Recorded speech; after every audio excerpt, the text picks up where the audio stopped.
Halo, Assalamualaikum warahmatullahi wabarakatuh. Jumpa Waalaikumsalam. lagi dengan saya, Ibu Dewi. Dalam pelajaran sejarah kali ini kita akan membahas tentang politik etis. Apa itu politik etis? Ya, politik etis itu adalah politik balas Dendam. budi ya, bukan balas dendam. Balas budi. Oke, nah politik etis ini dicetuskan oleh seorang tokoh Belanda yang bernama Van de Venter. Oke, jangan sampai kalian ketukar dengan tokoh yang bernama Van den Bosch. Nah, Ada kalau kalian favorit. ingat, Van den Bosch itu adalah tokoh pencetus dari kultur stelsel. Ya, betul, cerdas. Kultur stelsel atau tanam paksa. Nah, sementara untuk Kabel. politik etis ini adalah Van de Venter.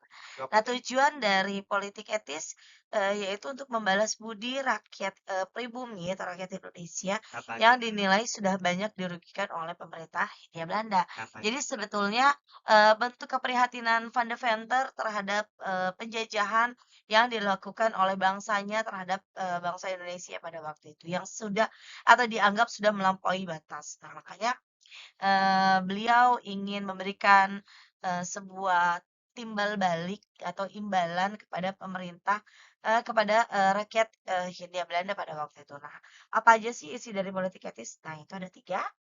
Yang pertama, edukasi atau pendidikan, yang kedua, irigasi atau pengairan, dan yang ketiga, imigrasi atau perpindahan penduduk. Nah, jadi ada di beberapa buku teks atau beberapa bacaan mungkin kalian juga pernah baca. Ada juga yang mengatakan di sini imigrasi atau emigrasi. Intinya sih sama aja, yaitu tentang perpindahan. Nah, oke, kita bahas satu-satu. Edukasi itu pendidikan. Jadi pada masa itu Van de Venter ingin memberikan pendidikan kepada rakyat pribumi yang setidaknya agar rakyat pribumi itu bisa calistung, bisa membaca, menulis dan berhitung.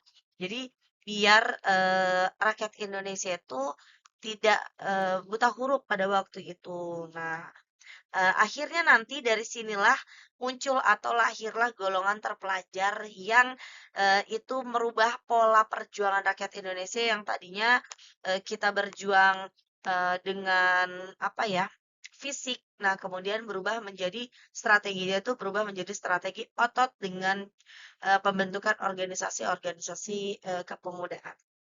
Karena lahirnya golongan terpelajar. Oke, terus kemudian yang kedua itu ada irigasi atau pengairan. Nah, pengairan dimaksud di sini bertujuan untuk mendongkrak hasil pertanian atau hasil panen pertanian agar jauh lebih maksimal lagi. Nah, terus kemudian yang Nah, kemudian yang ketiga itu ada imigrasi atau perpindahan penduduk. Nah, sebetulnya ini tujuannya itu untuk pemerataan penduduk dari Pulau Jawa ke pulau-pulau di luar Pulau Jawa seperti Sumatera, Kalimantan, Sulawesi gitu. Jadi biar tidak jomplang banget jumlah penduduk di Pulau Jawa. Suriname. Jadi pemerataan penduduk seperti itu. Dan bahkan ada juga yang dipindahkan ke luar negeri dan salah satunya itu adalah negaranya itu negara Suriname. Jadi makanya orang-orang Suriname itu banyak keturunan dari orang Jawa sebenarnya gitu dan bahasanya pun masih pakai bahasa Jawa.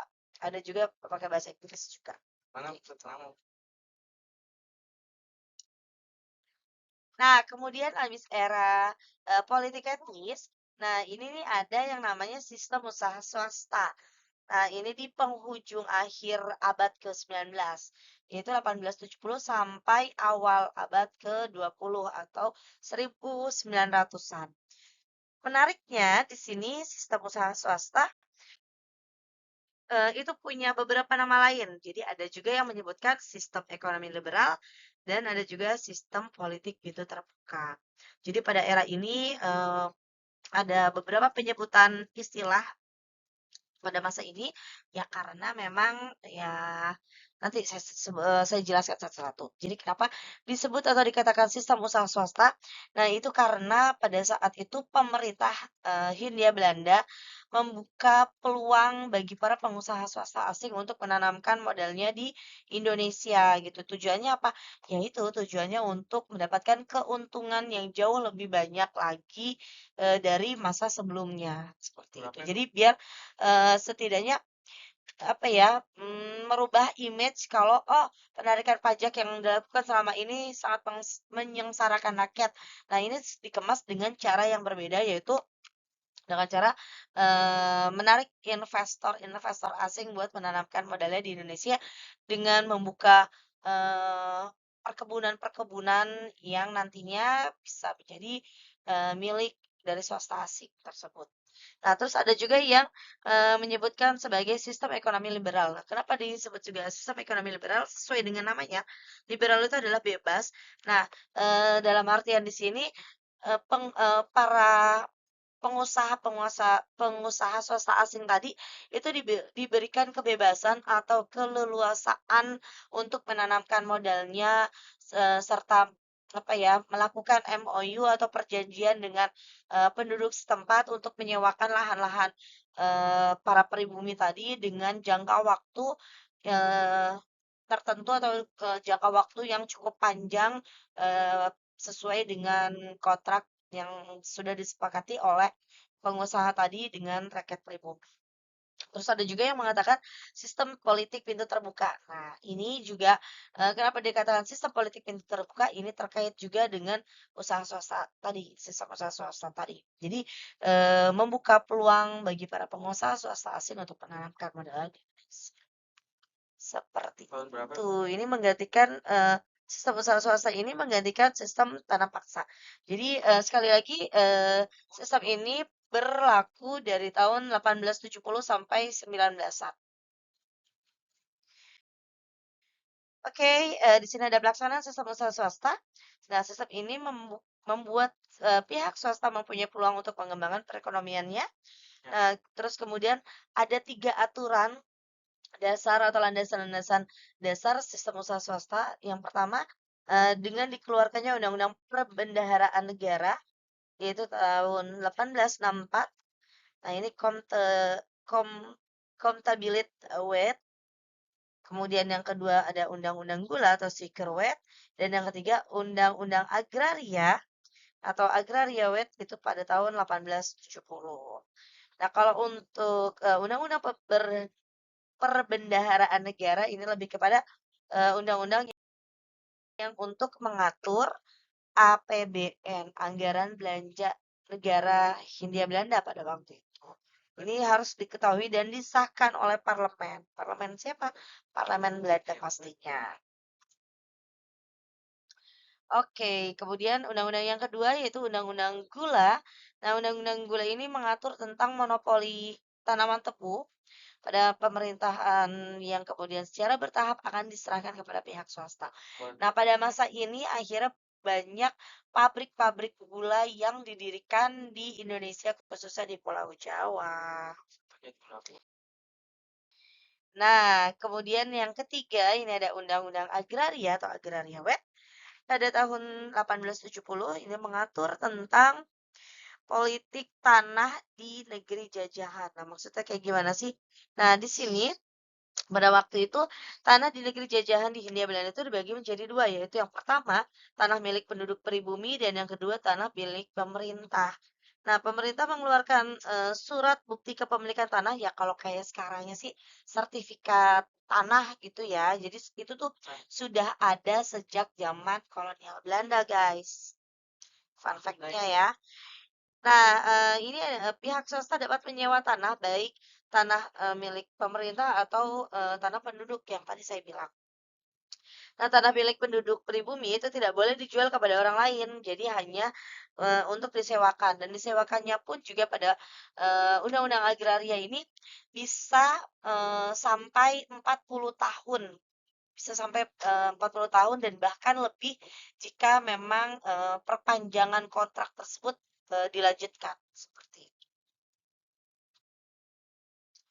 Oke, nah akibat dari pelaksanaan sistem usaha swasta ini bagi Belanda itu yang pertama memberikan keuntungan yang sangat besar pastinya ya kepada pihak swasta Belanda dan pemerintah kolonial Belanda.